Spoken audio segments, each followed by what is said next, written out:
પહેલગામ હુમલા પછી ભારતના વડાપ્રધાન અને આપણી વાયુસેનાએ પાકિસ્તાનને આમ તો શાનમાં સમજાવી દીધું છે કે પાકિસ્તાન વારંવાર ન્યુક્લિયર વોરનું બ્લેકમેલિંગ કરે છે, એ નહીં ચાલે.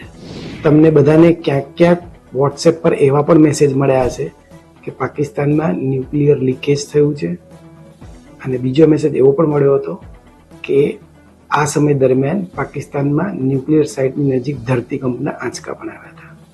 આ બંને વાતની ખુલીને કોઈ દુનિયામાં અત્યારે વાત કરતું નથી, પણ કેટલાક એક્સપર્ટ આને ડોટ કનેક્ટ કરીને એવું કહી રહ્યા છે કે કઈ એવી એક્ટિવિટી ચોક્કસ થઈ છે જેના કારણે પાકિસ્તાન માની ગયું અને અમેરિકાએ પડદા પાછળ રહીને મધ્યસ્થી કરી. આ આખી વાત શું છે એ આપણે સમજીએ. ટોમ કૂપર નામના ઓસ્ટ્રિયન એક વોર એનાલિસ્ટ એવું કીધું છે કે ભારતે સ્ટ્રેટેજિક પૂર્વક ન્યુક્લિયર ભંડાર અને કમાન્ડ સેન્ટર નજીક હુમલા કર્યા હતા, એરબેઝ પણ નષ્ટ કર્યા હતા.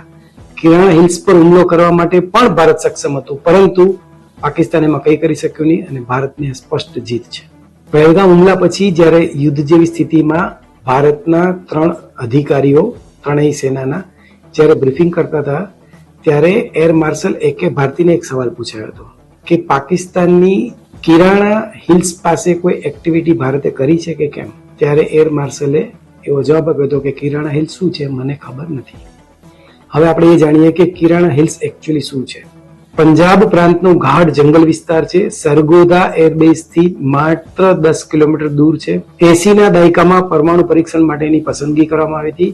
અમેરિકાનો સખત વિરોધ હતો. મજબૂત ખડકોથી બનેલા કાળા ડુંગર છે એટલે કાલી પહાડીથી ઓળખાય છે.